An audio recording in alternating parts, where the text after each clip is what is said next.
Aurélien Berthelet, bonjour. Vous êtes Bonjour. directeur général des Cars Berthelet. C'est une entreprise qui a été fondée il y a plus de 70 ans par votre grand-père et qui transporte aujourd'hui, je crois, 30 000 personnes par jour, dont pas mal de jeunes lycéens, collégiens. Vous transportez un peu partout dans le département et dans la région. Alors, au moment où on combat la pollution et le réchauffement climatique, comment faites-vous avec vos cars? Quel avenir pour vos cars qui fonctionnent presque tous au diesel et qui polluent? Alors, effectivement, c'est une très bonne question et je vous remercie de me la poser. Ça, on dit ça habituellement quand on n'aime pas les questions, hein. Non, pas du tout. Non, non, c'est simplement parce que, effectivement, Berthelet, en tout cas, ce qui est important aujourd'hui, c'est que l'entreprise est en train de travailler pour se renouveler. Ça, je pense que c'est important de construire, en tout cas, l'avenir de notre entreprise, la pérennité de cette entreprise et les emplois qui en font partie. Et pour ça, il faut effectivement pouvoir répondre aux enjeux de notre monde actuel, et où l'empreinte, en tout cas environnementale, de nos activités est extrêmement importante. C'est pour ça que chez Berthelet, on a en tout cas pris le taureau par les cornes, comme on dit, et cette volonté, elle s'exprime à travers deux axes importants sur notre développement, qui est lié à notre état d'esprit d'innovation et notre évolution au sein de la transition énergétique, et comment on accompagne nos clients dans cette transition énergétique. Alors, ce que je veux juste quand même préciser par rapport à ce que vous évoquiez, c'est que le diesel a connu des évolutions très très fortes au niveau des normes Euro.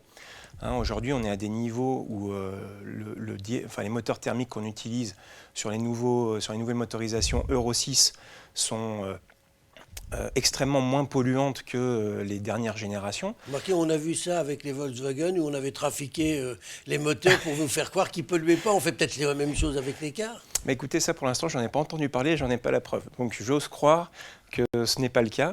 Et en tout cas, si on se fie effectivement aux données des constructeurs, aujourd'hui on a quand même des moteurs diesel Euro 6 qui font partie des solutions propres, qui sont considérées comme propres. Il n'empêche qu'il faut aller beaucoup plus loin, il faut être beaucoup plus ambitieux que ça.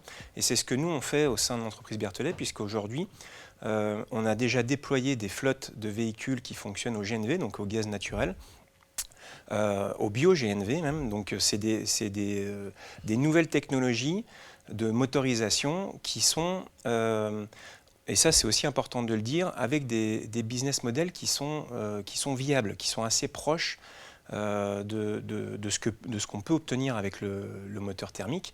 Et ça c'est important, parce que quand on est un opérateur de transport public comme l'est Berthelet, on travaille aussi avec l'argent public. Donc c'est des sujets qui sont extrêmement importants dans l'équilibre économique qu'on peut trouver sur nos activités, tout en préservant notre planète. Aujourd'hui, dans nos deux clients principaux, que sont le Citral et les aéroports de Lyon, au niveau de l'aéroport de Lyon, toute la flotte qu'on opère pour le compte de l'aéroport de Lyon fonctionne au gaz, puisqu'on est opérateur aussi bien sur les parkings à l'extérieur, entre les parkings. C'est vous qui nous emmenez à notre voiture quand on l'a laissée au Diable Vauvert. Exactement, c'est tout à fait ça. Donc on vous emmène du parking au terminal, et ensuite on vous emmène du terminal à l'avion. Voilà, Berthelet vous accompagne sur cette chaîne-là.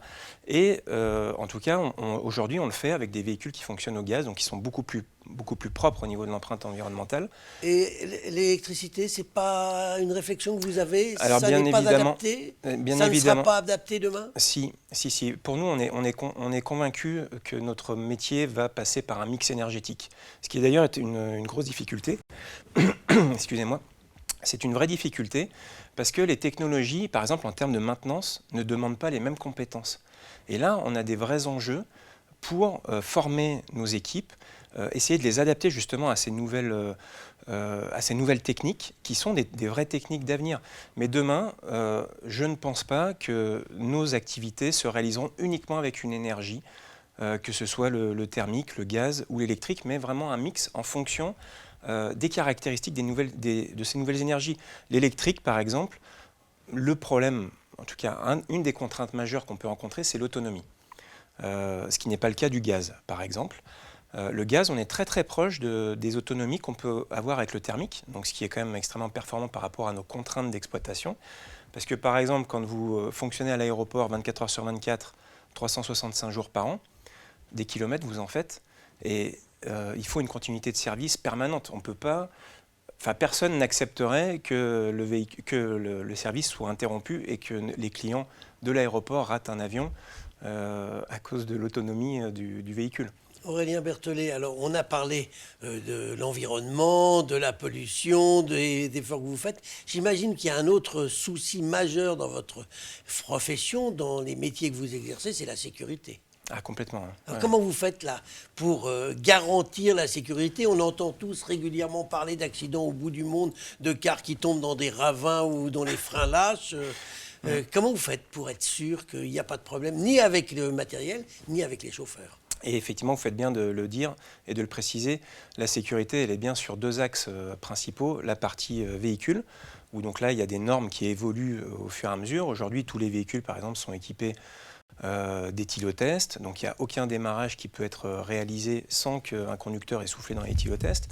Ce qui amène quand même une certaine sécurité, même si je considère que notre profession n'est pas une profession d'ivrogne ou d'alcoolique, mais il n'empêche qu'il faut être vigilant par rapport à ces sujets-là. Aujourd'hui, dans tous les véhicules, vous avez des ceintures de sécurité, des évolutions aussi liées à la protection contre les incendies de véhicules. Et ensuite, l'axe principal et majeur d'attention sur la sécurité, c'est le conducteur, c'est l'humain.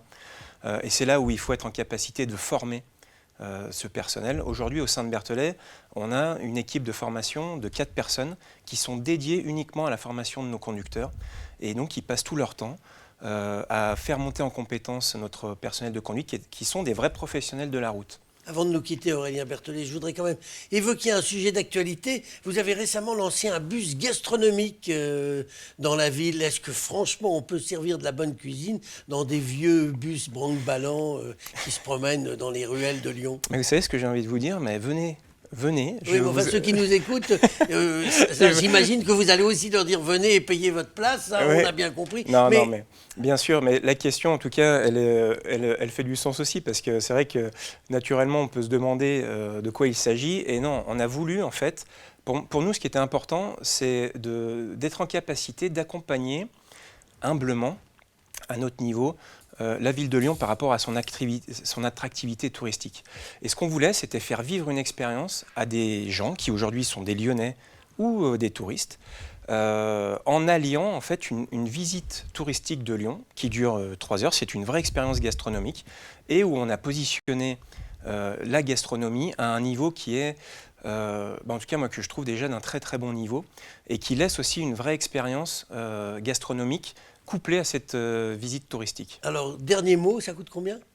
Alors, c'est un repas qui coûte 76 €. C'est un menu en 6 plats. Donc, c'est vraiment une approche gastronomique. Il ne faut pas avoir le mal des transports, c'est préférable si on veut en profiter. Alors, vous pouvez avoir le mal des transports et je vous garantis que vous en profiterez. On a déjà des clients qui ont eu des freins par rapport à ça et je vous garantis qu'il n'y a aucun problème avec le mal des transports. Eh bien, on verra ça dans les mois qui viennent. Aurélien Berthollet, je vous remercie. Merci.